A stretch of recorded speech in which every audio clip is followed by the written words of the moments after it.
안녕하세요. 이번 시간에는 한국 학생들의 경쟁력 충분히 서양보다 잘할 수 있다라는 주제로 얘기해 보도록 하겠습니다. 제가 여행을 상당히 많이 다녔어요. 이제 팀노바 관련해서 이제 여러 가지 IT 서비스들도 그 해외에서만 사용할 수 있는 그런 서비스들도 사용해 보기도 하고, 여러 가지 이제 뭐 시장 조사도 하고 뭐 이런 것도 있지만, 그 어떤 그 전 세계가 어떻게 흘러가는지를 좀 보면, 이런 곳에 이제 이 친구들이 갔을 때, 우리 친구들이 갔을 때 얼마나 좋을까, 어떤 면에서 되게 주의해야 할까, 뭐 이런 것 등등 해서 굉장히 많이 공부를 하기 위해서 가기도 하는 건데, 가면서 제가 들은 생각은, 우리가 생각하는 것보다 이제 서양이라고 하는 곳들이, 특히나 유럽 쪽은 그렇게까지 엄청 대단하진 않더라고요. 그러니까 뭔가 이제 역사적으로 대단한 곳들은 많지만, 사실 우리나라도 여러 전쟁을 거치면서 많이 사라지고 개발하면서 사라져서 그렇지, 우리나라도 역사가 있고 되게 오래된 그런 곳들도 많거든요. 근데 워낙에 그쪽이 이제 관리가 잘 되고 이러다 보니까 우리가 상대적으로 좀 이렇게 모자라 보일 수는 있는 거죠. 그런데 제가 봤을 때는 이 정도 정서와 이 정도의 그 텐션이면 우리 학생들이 충분히 경쟁력이 있겠구나라는 생각이 많이 들었어요. 한국 학생들이 진짜 성실해요. 대신에 되게 수동적이에요. 근데 주입식 교육을 오래 받아서 그렇게 어렸을 때부터 받은 거야. 그러다 보니까 이 친구들이 능동적으로만 바꿔주면 사실 굉장히 높은 피지컬을 갖고 있어요. 성실도와, 그리고 나라 정서적으로 열심히 해서 능력을 잘 키운 사람들에 대한 존중이 좀 있다고 생각해요. 거기까지 가기가 너무 힘들지. 물론 이제 헛소문 만들고 막 끄집어내고 이런 건 있지만, 그래도 전반적으로 이제 성실한 문화가 있더라. 동아시아 쪽이 유난히 그게 심한 것 같아요. 전 세계에서 미국 제외하고 그 다음 경제 규모 2위가 중국이에요. 3위가 일본이고요. 그리고 우리는 12인가 13위에요. 나만 하나만 있는데도. 이 정도면 사실 진짜 대단한 거라고 생각해요. 우리나라 경제 발전이 생각보다 굉장히 잘 되고 있고, 우리가 만약에 뭐 저는 개인적으로 통일을 좋아하는 사람은 아니지만 통일이 된 상태로 있었다면 아마 더 큰 경쟁력이 있지 않았을까. 꽤 일본 못지않은 이런 뭐 인구도 그렇고 뭐 그러지 않았을까 싶어요. 그 정도로 한국 사람들은 정말 돈돈돈돈 1111 막 이런 게 되게 심한 것 같아. 근데 그만큼 어렸을 때부터 철저하게 공부하거나 이런 거, 우리나라 식자율 자체가 되게 높아요. 거의 99%, 그러니까 글을 읽고 쓸 수 있는 능력을 가진 사람들이 거의 굉장히 높은 수준이라고 하더라고요. 그 정도로 그 평균치가 꽤 높다. 그리고 뭔가 열심히 하는 문화가 상당히 많다라는 게 이제 한국 학생들이 굉장히 강한 경쟁력인 것 같아요.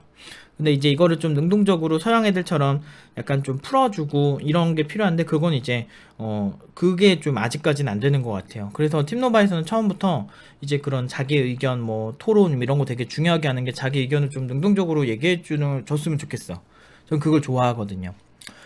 그런데 문화적으로 우리는 굉장히 성실한 문화인데, 프랑스나 점심시간이 2시간이에요. 스페인은 낮잠 시간이 있어요. 시에스타라 그래서 막 2시간씩 하는 거예요. 그러면은 이제 어떻게 되냐면, 아침에 출근해서 3시간 영업하고, 2시간 이제 점심 먹던지 낮잠 자고, 그 다음에 이제 저녁에 한 3시간 영업하고 끝내는 거야. 근데 이러면은 되게 좋은 것 같잖아요. 여러분들 막 프랑스 유럽 국가 하면 선진국이고 우리나라보다 훨씬 잘 살고 막 좋아 보이잖아요. 그런데 이게 굉장히 저는 비효율적이라고 느껴졌었거든요. 왜냐면은 사람이 하던 거 쭉 하는 게 훨씬 효율적이지, 매일 저렇게 높은 강도로 휴식을 하다 보면 쭉쭉 처질 수가 있다고 생각하고, 실제로 제가 가본 프랑스나 이런 데는 그렇게 양질에서, 그러니까 쟤네는 나라 자체가 이제 왕정 자체를 자기네들이 이제 그 뒤집어 엎어가지고 이제 시민혁명군으로 이제 뒤집어 엎어가지고 아예 정말 뭐 민주주의의 뭐 꽃이라고 할 수 있는 뭐 그런 문화를 많이 보여준 나라잖아요. 왕정을 스스로 없앤 나라니까. 그러다 보니까 근로자의 인권이나 이런 거에 굉장히 관심이 많아요. 그런데 그 대통령이 그랬잖아요. 프랑스 대통령이 그랬잖아요. 노란 우산 시위할 때, 노란 조끼였나? 노란 조끼 시위할 때, 제발 일 좀 합시다, 여러분들. 막 이렇게 할 정도로, 뭐라 그래야 되지? 그러니까 뭔가 아무튼 막 뭐만 하면 시위하고, 뭐만 하면은 우리 불평등하다 이래서 그 근로자에 대한 그런 게 되게 심해요. 근로자가 왕이야, 내가 봤을 때. 근로자가 왕이어서 저 2시간 같은 거 잘 지켜야 되고 뭐 야근하는 것도 되게 잘 지켜야 되고 유럽 국가는 그래서 딱 겉으로 보기에는 굉장히 살기 좋아 보이더라고요. 그런데 유럽의 한국의 성장 차이를 제가 비교를 해봤어요. 물론 이거는 여러분 다 보실 수 있는 자료고요. 통계청의 코시스 자료예요. 보시면은 이 초록색이 프랑스예요. 근데 프랑스인데 10년 전 2009년도에 41,500불 정도 수준인데 2018년도에 41,400불이잖아요. 거의 성장이 없었어요. 반대로 이 회색은 우리나라예요. 191,520불이었는데 지금은 33,343불이에요.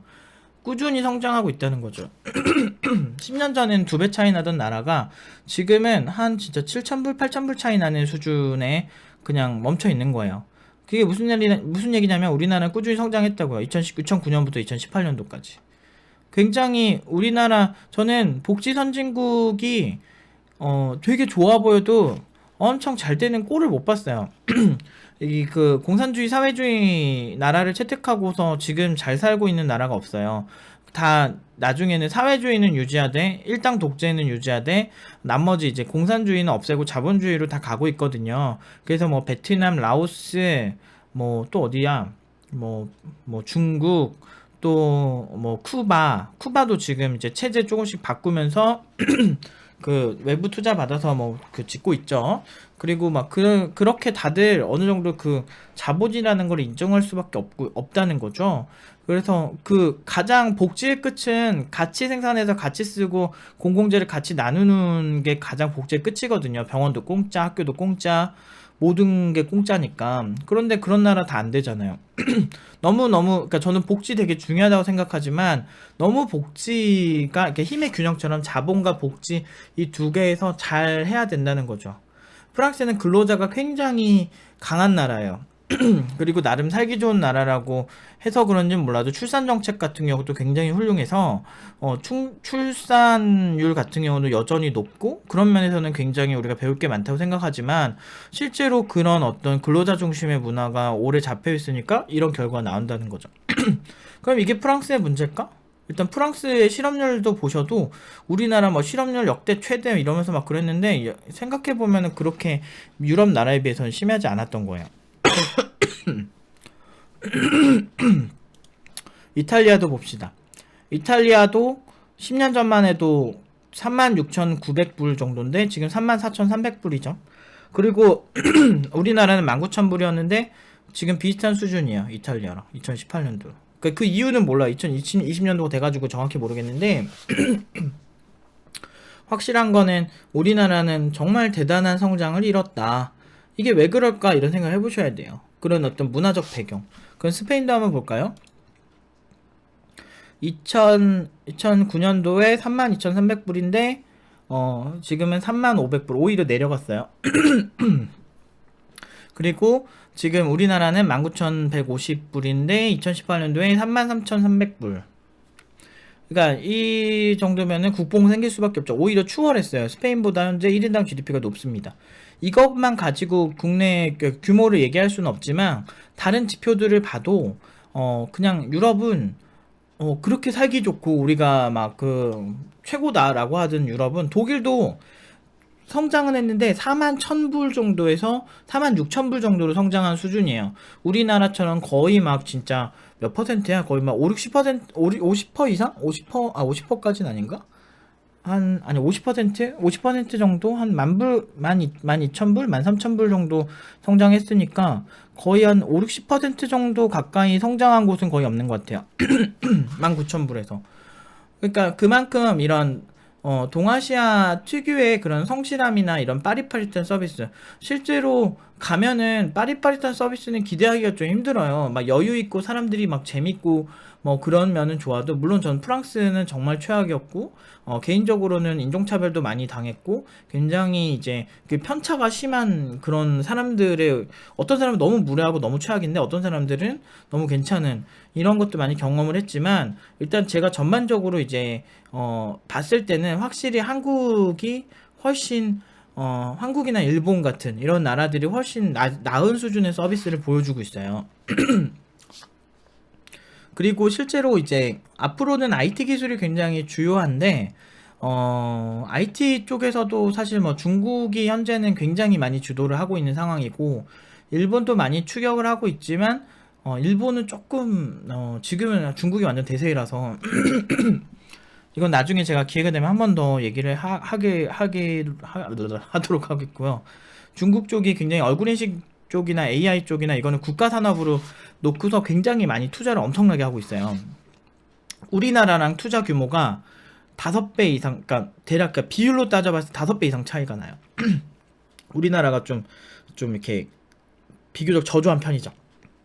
그래서 그런데 저는 이런 우리나라의 정서, 그러니까 성실함이 나온 결과라고 생각해요. 한국 사람은 돈을 매우 좋아한다고 생각해요. 근데 이건 우리나라뿐만 아니고 모든 자본주의 국가들이 가진 성향인 것 같아요. 자본주의적 성향이 강한 나라들. 미국, 중국은 지금 되게 짬뽕인데, 얘네는 원래 옛날부터 중국 왕서방 해가지고 세계 3대 상이 돼가지고 어마어마했죠. 그러니까 돈 자체에 대해서 굉장히 빠삭한 나라예요.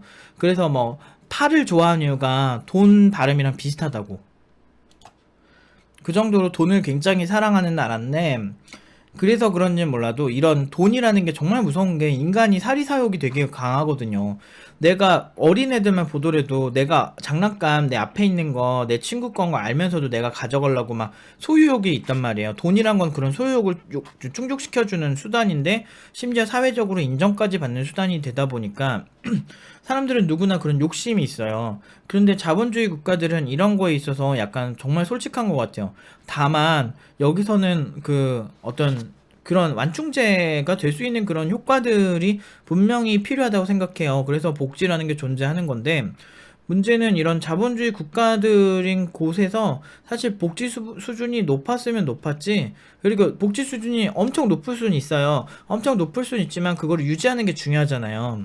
그러니까 자본주의처럼 일단 돈이 필요하다는 거죠. 그래서 그 나라 자체적으로 돈이 갖고 오면 복지는 조금씩 좋아질 수밖에 없거든요.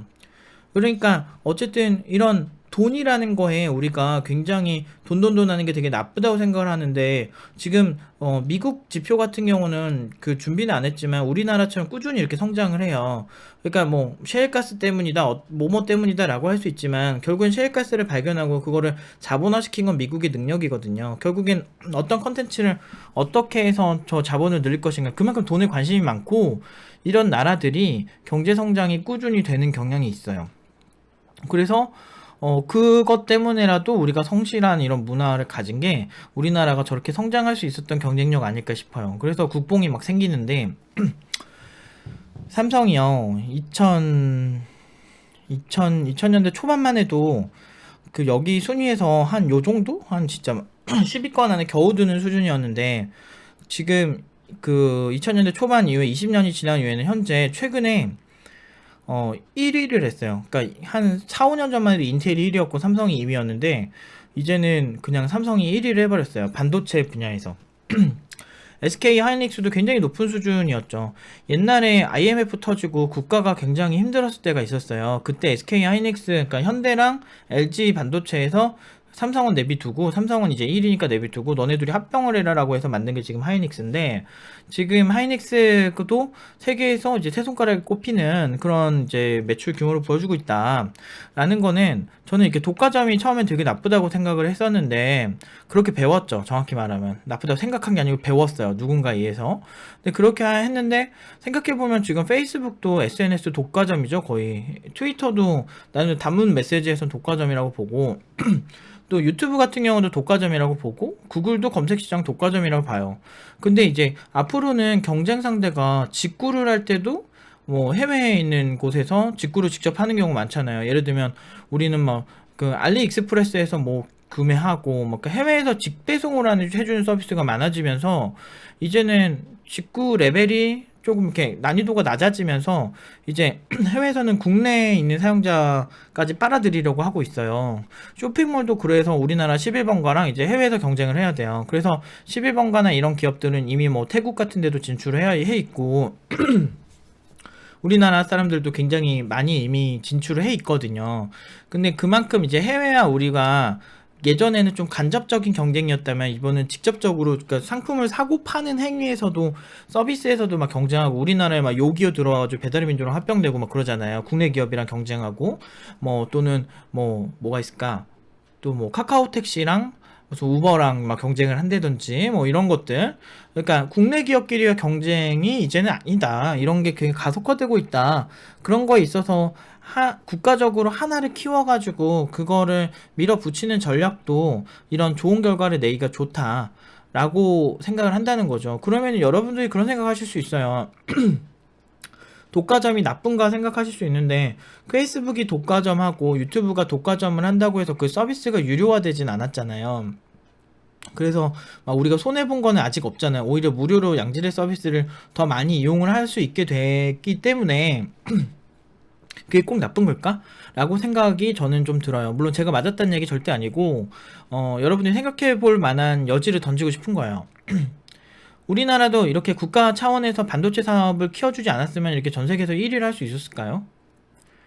그리고 이제 그렇기 때문에 지금 삼성에서 해외에서 나는 매출의 5분의, 그러니까 한국에서 나는 매출이 전체 매출의 한 20% 정도가 되는데, 실제로 그 국내에 내는 세금은 한 80% 정도라고 해요. 해외에서 난 것도 국내에 많이 낸다고 합니다. 근데 이건 뭐 정확한 데이터는 아니지만, 대략적으로 그렇다고 해요. 그런데 이제 이런 것도 사실 뭐 삼성에서도 해외에서 돈 많이 벌어 와서 국내에서 많이 내면 좋은 거잖아요. 뭐 그런 어떤 하나의 전략으로 보는 건 어떨까 싶어요. 그러니까 그러면 이게 대안으로 따지는 게, 많은 사람들이 독일의 모델을 많이 얘기해요. 독일 같은 경우는 중소기업을 탄탄하게 키워서 중소기업이 돈을 번다라고 하는데, 그렇지도 않을걸요? 벤츠나 뭐 BMW 이런 회사 보면은 사실 그 고급 시장, 그러니까 어느 정도 중고급 시장에서는 거의 뭐 독과점이라고 봐도 뭐 문제 안 될 정도로 그 정도도 글로벌, 독일도 글로벌 회사들이 있잖아요. 그러니까 결국에는 그런 어떤 되게 막 뛰어난 브랜드 한두 개가 있는 게 사실 중요하긴 한 것 같아요. 세계 어디 가든 삼성이 있고, 세계 어디 가든 LG가 있고, 이런 게 중요한지 잘 몰랐는데, 지나고 생각해보니까, 그리고 국가 경쟁력에는 나름대로 의미가 있다라고 생각이 들어요. 어쨌든 뭐 대기업을 뭐 엄청 좋아하고 그런 건 아니지만, 국가 차원에서 그런 결정을 하는 게 어떤 때로는 나쁘지 않을 수 있다. 우리는 기업에 대해서 굉장히 나쁜 생각을 가질 수가 있는데, 오히려 그 돈을 벌기 위해서는 훨씬 좋은 방향이 아닐까 싶어요. 그래서 말이 좀 튀긴 했는데, 어쨌든 이런 글로벌 기업들이 좋은 성과를 이뤄내는 데는 삼성이나 이제 그 SK에 있는 한국인들, 그러니까 한국인들 특유의 그런 이제 성실함이나 이런 특유의 어떤 열심히 하는 근면 성실함이 주요하지 않았을까. 그리고 지능도 동아시아 쪽이 그렇게 굉장히 높은 편이거든요. 그리고 좀 자부심을 가져도 되는 게, 최근에 200년 정도를 이제 서양 쪽에서 주도를 했지, 사실 그 전에 500년 정도는 아시아에서 주도를 했거든요. 그만큼, 그러니까 15세기에는 은이 그러니까 전 세계 은의 절반이 중국에 있었거든요. 무역의 그 화폐로 쓰이던 은이. 뭐 그 정도로 나름대로 동아시아 사람들이 유전자적으로도 굉장히 뛰어나고, 지금 현재 IT 기술도 아시아에서 정말 많은 혁신을 하고 있기 때문에, 여러분들이 이제는 예전에 비해서 많이 자부심을 가져도 되지 않을까 싶어요. 여러분들, 제가 실제로 해보고도 확실히 내가 만약에 서양 친구들을 데리고 이렇게 했으면 지금보다는 더 못하지 않았을까 싶기도 해요. 말이 많잖아, 걔네들은. 말이 너무 많아. 근데 반대로 한국 학생들은 일단은 그래도 자기가 이렇게 배우려는 마인드가 너무 좋은 것 같아. 그러니까 그 어떤 뭐 이렇게, 저는 개인적으로 그런 거 막 좋아하진 않지만, 선생님에 대한 어떤 그런 선생님의 이런 논점으로 이렇게 얘기한다면, 아 그렇구나라고 해서 잘 들어주고 이렇게 협조적으로 하려는 친구들이 진짜 많은 것 같아요. 그런 면에 있어서 정말 한국 학생들이 뛰어나다. 그리고 성실하기까지 하지. 그리고 나라 자체적으로 열심히 하는 거를 되게 옹호하는 분위기도 있죠. 그럼 국가 경쟁력이 올라가고, 세금 확보가 많아지니까 그렇게 되면 복지 예산도 충분히 많이 쓰이고 점점 좋아질 수 있다라는 거죠. 일단은 경제적으로 돈이 벌려야 뭘 해도 하고 사는 거예요. 돈이 아예 없으면 베네수엘라나 브라질, 쿠바, 뭐 이런 나라처럼 복지 예산으로 쓰다가 결국엔 국가 경쟁력, 국가에서 돈이 없어가지고 고갈돼서 되게 이렇게 쥐지치는 경우도 있기 때문에 여러분들이 좀 생각을 좀 깊게, 좀 넓게 하시고, 그리고 일단은 쫄지 않았으면 좋겠어요. 저는 생각보다 한국 학생들의 그 경쟁력에 너무 요새 많이 취해 있어요. 해외 다녀보니까 애들이 너무 비교가 안 돼. 한국 학생들의 평균치랑 비교가 안 돼요, 확실히. 그래서 우린 잘 될 수 있을 거다. 그리고 저희 이제 팀노바를 구독하고 팀노바 보고서 많이 힘을 내시는 분들, 그리고 팀노바 이제 학생들 모두 좀 더 크게 보고 이제 합시다. 앞으로는 여러분들이 원하든 원치 않든 경쟁력이 글로벌이에요. 국내에서 일하는 외국인 개발자들도 상당히 많습니다. 그 국내 개발자들끼리 경쟁하는 게 아니고 외국인들과 경쟁해요. 그러면 걔네들도 들어왔잖아. 그러면 우리도 나갈 수도 있어야지. 그러니까 그냥 세계를 큰 무대로 보고, 진짜 옛날에 어른들이 저한테 그랬거든요. 교수님들이나 이렇게 뭐 학교 이제 선생님들이 그랬어요. 앞으로는 글로벌 시대다. 영어를 배워야 된다. 막 이러면서 그런 시대가 있었거든요. 약 막 20년 전만 해도. 근데 그런 시대가 언제 오나 했는데 지금 와버린 것 같아요. 이제 모두 그냥 계급장 다 떼고 국가 다 떼고 이제 경쟁해야 될 때가 왔으니까, 우리가 가진 실질적으로 객관적으로 어디 가서든 경쟁에서도 잘 지지 않는 우리나라의 특유의 그 성실함과 이전 끝넉짐으로 좀 더 많이 성장하셨으면 좋겠어요. 제가 제 입장에서 개발 수준이나 그런 것들이 해외 뭐 교육기관이나 뭐 이런 해외에서 대략적으로 보여지는 게 제 눈에는 어느 정도는 보이잖아요. 그쵸? 여러분들처럼 학생들에 비해서는 제가 쟤는 되게 잘한다 못한다고 보이는데 일단은 저는 이제 교육자 입장에서 이렇게 딱 봤을 때 많은 교육기관을 모니터링 해본 결과 확실히 그 물론 팀노바가 절대적이긴 하지만 아무래도 뭐 팀노바 대표니까 저는, 그러니까 팀노바에서 보여주는 아웃풋을 따라오는 곳이 아예 없어요. 그러니까 아예 없는 게 아니고 무슨 한 20% 30%? 또 없어요. 그러니까 그러면서 제가 보는 게, 와, 진짜 한국 학생들을 만난 게 참 다행이다. 지금 당장은 연봉 뭐 3,600 가지고 뭐 이렇게 그 정도밖에 안 되지만, 사실 해외로 나가면 진짜 1억 2억, 또 실리콘밸리로 가면 충분히 벌 수 있을 것 같아요. 저는 그런 확신을 가지고 있습니다. 여러분들 희망을 놓지 말고 진짜 희망 가지고 하세요. 정말 한국 학생들이 정말 뛰어나니까, 그거 저 신뢰하신다면 꼭 희망을 놓지 말고 열심히 하셔서 해외 진출 꼭 하세요. 제발 부탁드립니다.